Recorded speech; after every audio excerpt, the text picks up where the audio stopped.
Hello everybody, welcome back to my YouTube channel, and this video is extremely special because I'm gonna talk about a lot of things. For example, teenage and relationship, marriage, self-respect, and life in general. I hope somebody told me all these things which I'm gonna talk about when I was a teen, but I don't want you guys to miss out on this opportunity. So do watch this video till the end. And I'm doing this get ready with me session with a chit chat because I love it when my favorite makeup artists do this. So I'm gonna do it as well. So without any further ado, let's get into the video.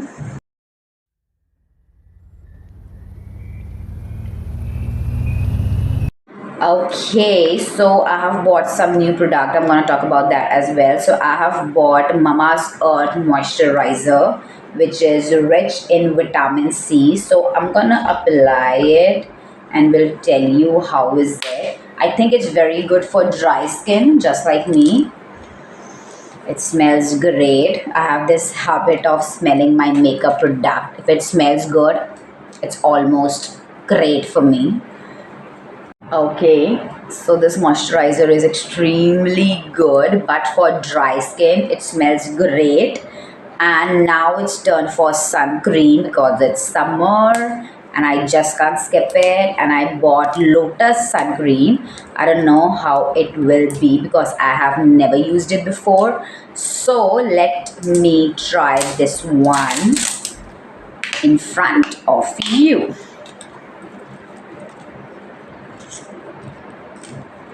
Okay so कुछ देर इसको ऐसे ही रहने देंगे ताकि वो skin से absorb हो जाए. It's very important. मेकअप में हर स्टेप के बाद मिनिमम 30 सेकेंड्स का आपको वेट करना है. Then your base will be flawless and your makeup will look amazing. Okay, so yesterday I was watching the Black and White episode. You must be aware of it. It is one of the most popular show right now.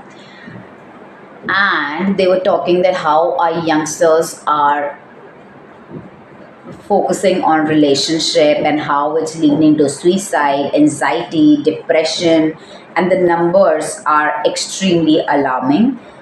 And that's why I thought that why shouldn't I talk about it, because many teenage girls are watching me and I would love to talk whatever I have experienced or seen. So the thing is, हम लोग जब teenage होते हैं और हमने अभी अभी puberty hit की होती है, we are extremely emotional, and I'm not talking just about girl, even boys, we are extremely emotional. उस समय हमें लगने लगता है कि हमारे पेरेंट्स के साथ हमारे थॉट मैच नहीं कर रहे हैं, थोड़े बहुत डिफरेंसेस आने लग जाते हैं. और अगर ऐसा ना हो, किसी भी और रीज़न की वजह से आपको लगता है कि आपको फैमिली से वो इमोशनल सपोर्ट नहीं मिल रहा, तो आप उस चीज़ को कहीं और ढूंढने लग जाते हैं. या there is no excitement in your life, तो आप वो चीज़ कहीं और ढूंढने लग जाते हैं. And these are the reason जिस वजह से most of the teenage step into relationship. और ये बहुत ही गलत बात है. आपको खुद से खुश होना चाहिए. रिलेशनशिप में या किसी पे डिपेंडेंट नहीं होना चाहिए कि if this person is with me only then I can be happy, because this is very bad. और ऐसा बिल्कुल भी नहीं होना चाहिए. This is not the right reason of being in a relationship. और ऐसा बहुत बारी इसलिए होता है because we Indians are not good in sharing our thought और everything with our parents. And mental health पे, इमोशनल इम्बैलेंस पे, इन सब चीज़ों पे ज़्यादा डिस्कशन हमारे घर पे नहीं होता है. सिचुएशंस बदल रही है पर उतनी स्पीड से नहीं. अनफॉर्चुनेटली आज भी कहीं बच्चे अपने पेरेंट्स से जाके कोई बात नहीं कर पाते हैं, and that's the reason they feel alone और look for somebody who can give them that emotional support. और जब वो इमोशनल सपोर्ट भी उनसे चला जाता है तो वो डिप्रेशन, एनजाइटी के विक्टिम बनते हैं. And that's why it's really important to break that barrier which is there in between you and your parents. Parents को भी इस चीज़ का ध्यान रखना चाहिए कि वो इतना कूल एनवायरनमेंट या इतना फ्रेंडली इन्वायरमेंट प्रोवाइड करे बच्चों को कि वो उनके पास आके हर चीज़ शेयर कर सके, क्योंकि उन्हीं के ही एक्सपीरियंस से वो बच सकते हैं कोई ऐसी चीज़ से जो उनको मेंटली या फिज़िकली हैरास कर रही हो. द टाइम क्या होता है, it's a very famous saying कि गर्ल्स को बैड बॉयज़ बहुत पसंद होते हैं, वो इसलिए नहीं क्योंकि बैड बॉयज़ उन्हें अच्छे लगते हैं, वो इसलिए कि उन्हें लगता है कि हाँ, हम इनको बदल सकते हैं, हम इनको सुधार सकते हैं, विच इज़ नॉट राइट। आप नहीं कर सकते, आप किसी को सुधार नहीं सकते, वो बंदा खुद ही सुधरेगा या खुद ही सही रहेगा if they are in love with you. If that person is not in love with you, तो कुछ भी कर लो वो चेंज नहीं होगा और आपको खुद ही पे गिल्ट होने लग जाएगा कि I am not sufficient, I am not good enough, this that फलाना ढिमकाना। सो इस सब चीज़ों से दूर रहे। आप किसी को नहीं बदल सकते, अगर उनके पेरेंट्स उन्हें नहीं बदल पा रहे तो आप तो कतई नहीं बदल सकते, जो कुछ महीने या कुछ साल पहले उनकी लाइफ में आए हैं। तो ये भ्रम जो लड़कियों में होता है, इससे दूर रहे। Kabir Singh should not be your ideal person, please. ऐसी चीज़ों से दूर रहे, ऐसी मूवीज़ को सिर्फ मूवीज़ तक और एंटरटेनमेंट तक रखें, रियल लाइफ में उसको ना लाए, specially teenage girls. Please, this is not the right thing और उनकी इन हरकतों को झेलना सच्चा प्यार नहीं है। So don't fall into this trap, please. वेयर कि अगर आपको किसी इंसान से सच में प्यार है तो उसकी सोल से प्यार करें, क्योंकि वो ही है जो चेंज नहीं होगी, which I think is so true. क्योंकि अगर वो इंसान लॉयल नहीं है तो वो नहीं रहेगा, झूठ बोलता है तो वही बोलेगा, वायलेंट है तो वायलेंट ही रहेगा। शादी के बाद कुछ भी चेंज नहीं होने वाला है। अपने इमोशंस को जस्टिफाई मत करो ये कह के कि हाँ एक दिन शादी हो जाएगी और फिर ये बंदा बदल जाएगा, बिल्कुल भी नहीं बदलेगा। वो बंदा वैसे का ही वैसा रहने वाला है, और बंदी, लड़की, लड़का, I am not being gender specific, जो भी है वो इंसान वैसे ही रहेगा। इसलिए अगर आपको थोड़ा सा भी डाउट है तो आप सही टाइम पे मूव ऑन कर लीजिए। ये मत सोचिए कि इससे बेटर इंसान आपको नहीं मिलेगा या इसके बिना आप रह नहीं सकते। आप ज़रूर रह सकते हैं, इट गोना बी टफ। उस टाइम पे आप अपनी हॉबीज़ पे ध्यान दीजिए। आपको मूवी देखना पसंद है, मूवी देखिए, शॉपिंग करना पसंद है, शॉपिंग कीजिए, अपने फ्रेंड्स के साथ, फैमिली के साथ टाइम स्पेंड कीजिए और उस सिचुएशन से बाहर आइए। डर के अपने आप को सिचुएशन में स्टक करके मत रखो, अदरवाइज़ ये एक बहुत बड़ा रीज़न है डिवोर्स केसेस का, या शादी से पहले की बात हो तो लोगों के डिप्रेशन में जाने का, एंजाइटी फेस करने का। आप बहुत बेटर डिज़र्व करते हो। इन सब सिचुएशन में पड़ के रहने की ज़रूरत नहीं है और गिल्ट भी लेने की ज़रूरत नहीं है कि आई एम द वन जिसने ब्रेकअप किया। Don't take that guilt, you are the decision maker. आपको अपनी लाइफ के डिसीजन लेने का पूरा हक है। And if you are not happy, just step out. कोई भी आपके ऊपर कोई भी टैग लगाए कि ये है, ऐसी है, वैसी है, या लड़का ऐसा है, कोई भी ज़रूरत नहीं है किसी को जस्टिफाई करने की। If you are not happy, step out of that relationship, don't listen to anybody. So most of the people feel scared कि अरेंज मैरिज होगी तो पता नहीं कैसा बंदा या लड़की मिलेगी, और हमें लगता है कि हमारे पेरेंट्स पता नहीं हमारे चॉइसेस को समझेंगे कि नहीं, पर ऐसा नहीं है। अगर आप उनसे जाके बात करेंगे, उन्हें एक्सप्लेन करेंगे कि कैसा लड़का है, कैसा लड़की आपको चाहिए, so they will look out in that way only. और मैं पेरेंट्स से भी रिक्वेस्ट करूँगी कि अपने चिल्ड्रन से, अपने बच्चों से ज़रूर पूछे what they are looking for, और उनको ना बोलने की फ्रीडम दे, कोई भी चीज़ उन पे थोपे ना। And I am saying all this not because I am against love marriages. मेरी फैमिली में भी लव मैरिज हुई है, इतनी अच्छी कि वो 12th स्टैंडर्ड से साथ में थे and then they got married. It's so beautiful, nothing can be beautiful than this. पर लव मैरिज में रहना बिकॉज यू आर स्केयर्ड कि इस इंसान के बिना मैं नहीं रह पाऊँगी, तो जो भी प्रॉब्लम है आई कॉम्प्रोमाइज़ दिस दैट, और उस रिलेशनशिप में रिस्पेक्ट ना होना, ये बहुत गलत है। जिस तरीके से हम अरेंज मैरिज में हम या हमारे पेरेंट्स हर चीज़ देखते हैं, उसी हिसाब से आपको थोड़ा सा लव मैरिज में भी देखना चाहिए। अपने ब्रेन को भी काम में लगाना चाहिए, सिर्फ दिल को नहीं। And this is very very important, क्योंकि ये लाइफ लॉन्ग का सवाल है और हमें सिर्फ दिल की सोच के डिसीजन नहीं लेने चाहिए, किसी भी मूवी से इंस्पायर्ड होकर डिसीजन नहीं लेने चाहिए, और थोड़ी सी अपने पेरेंट्स की सुननी चाहिए, क्योंकि वो बहुत एक्सपीरियंस्ड है, वो भी इन फीलिंग से गए हैं, वो भी टीनेज थे, उन्हें भी ये सारी फीलिंग्स को फील किया है and they know how to handle it. So मेरी पेरेंट्स और बच्चों सबसे रिक्वेस्ट है कि आपस में कन्वर्सेशन करें, because only then you can assure कि हाँ हम राइट पाथ पे है। बॉटम लाइन इज कि लव मैरिज हो या अरेंज, लव और रिस्पेक्ट उसमें होना चाहिए। कोई भी किसी को भी फॉर ग्रांटेड नहीं लेना चाहिए। ओनली देन वो रिलेशनशिप जो है, जो शादी है या रिलेशनशिप है, वो सस्टेन करेगी।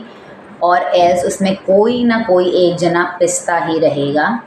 तो आप थोड़ा सा दिमाग लगाएं and choose the best for you. Now let's talk about after marriage. तो दो कॉन्सेप्ट आते हैं, एक सेल्फ रिस्पेक्ट, एक feminism.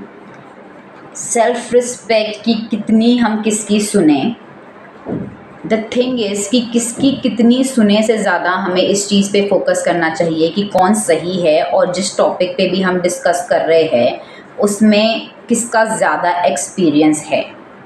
If it's about house hold thing तो ऑब्वियसली जो आपकी वाइफ है उनकी ज़्यादा सुननी चाहिए। और अगर बाहर की चीज़ों से कोई रिलेटेड काम है तो जेंट्स की सुननी चाहिए। लेकिन अगर कोई ऐसा काम है बाहर का जिसमें फीमेल की एक्सपर्टी है तो उसकी ज़रूर सुने। फॉर एग्ज़ाम्पल शॉपिंग है या कुछ भी है। लाइफ में भी इन जनरल आपको हर डिसीजन साथ में लेने चाहिए और सही डिसीजन की तरफ बढ़ना चाहिए, ना कि मेरी सुनो और उसकी सुनो की तरफ। अगर आप सही की तरफ जाएंगे तो कभी भी आपकी लड़ाई नहीं होगी, कभी भी आपको ऐसा नहीं लगेगा कि मेरी रिस्पेक्ट नहीं हो रही है। तो लॉजिक पे ध्यान दीजिए, सिर्फ ईगो पे नहीं कि मेरी ही सुनो। That's not right. इसमें दोनों का ही नुकसान होगा। एंड नो मैटर आपकी शादी को कितने भी टाइम हो गया है, अगर आपका पर्सन लॉयल नहीं है, इफ़ ही और she is cheating on you, you need to step out of that relationship. Infidelity is not acceptable. Domestic violence is not acceptable. So these things are a big no. किसी भी तरीके से इसको justify करने की कोशिश ना करें या किसी के डर से इसको अवॉइड करने की कोशिश ना करें कि इसको झेलने की कोशिश बिल्कुल भी ना करें। This is extremely wrong.